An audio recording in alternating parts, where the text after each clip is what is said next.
Patagonia, a land of untamed beauty and mystery. The year was 1987, and the small ghost town of El Mirador lay abandoned. Overnight, it was evacuated without warning, leaving behind only whispers of what had happened. The story begins on a crisp autumn morning, when a group of intrepid investigators arrived at the outskirts of the town, eager to unravel its secrets. The team consisted of experts from various fields: Dr. Maria Rodriguez, a renowned sound specialist; Detective James Wilson, a seasoned investigator with a keen eye for detail; and Dr. John Lee, a psychologist with a passion for understanding human behavior. Together, they set out to uncover the truth behind El Mirador's sudden evacuation. As they ventured into the town, they were struck by its eerie silence. The streets, once bustling with life, now lay empty and still. The buildings seemed to loom over them, as if watching their every move. The team began to explore, searching for any clues that might explain the mysterious disappearance of El Mirador's inhabitants. It was Dr. Rodriguez who first stumbled upon the anomaly. She had been tasked with monitoring the town's audio spectrum, hoping to find some indication of what might have caused the evacuation. As she scanned the frequencies, her equipment began to pick up a peculiar sound wave, a low-pitched hum that seemed to emanate from nowhere and everywhere at the same time. The team gathered around Dr. Rodriguez as she played back the recording on her laptop. The sound was unlike anything they had ever heard before.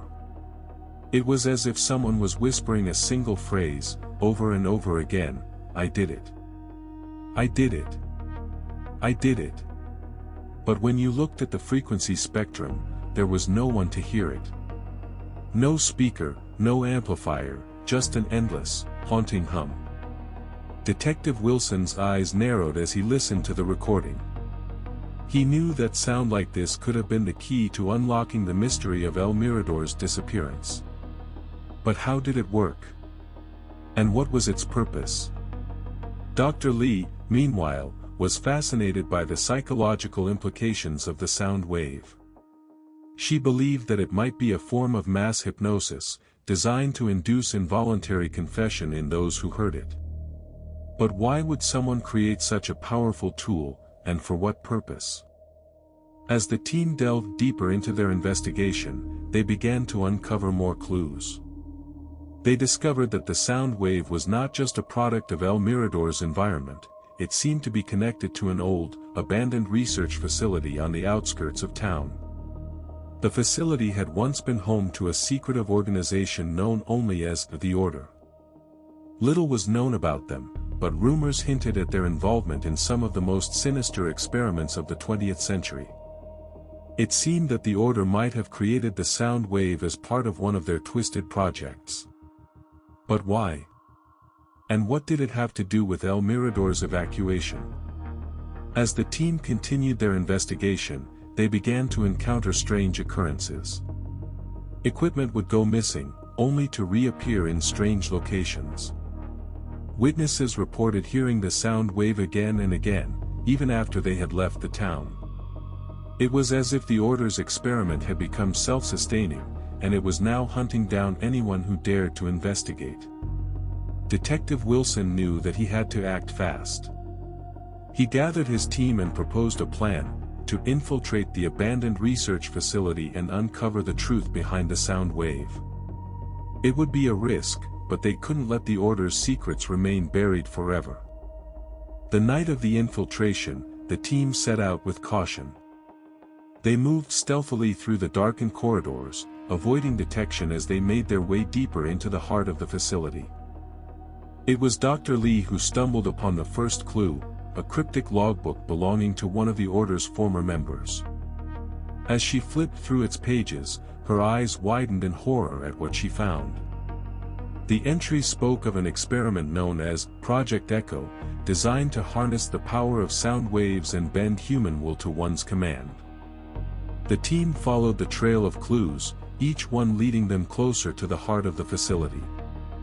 They discovered hidden laboratories filled with strange equipment, each one more sinister than the last. And at the center of it all lay a massive generator, humming with an otherworldly energy.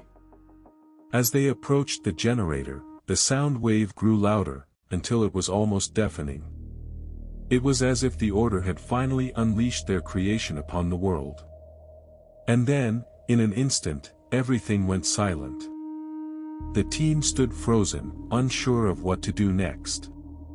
But as they turned to leave, they were met with a shocking sight: Detective Wilson, standing alone in front of a large screen displaying the frequency spectrum of the sound wave.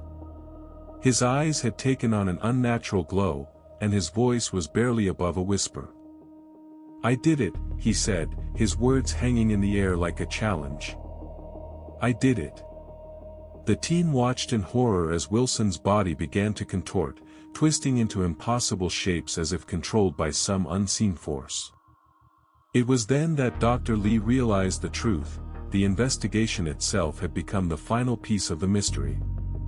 The sound wave had not just been a tool for confession, it had also been a tool for control.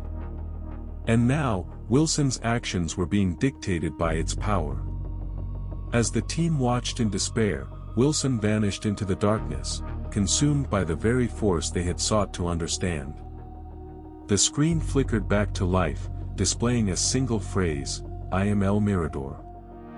The legacy of the ghost town lived on, forever trapped within the sound wave's haunting hum.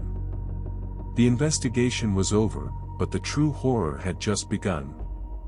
For in that moment, the team realized that some secrets were meant to remain buried, and that the price of uncovering them might be higher than they could ever imagine.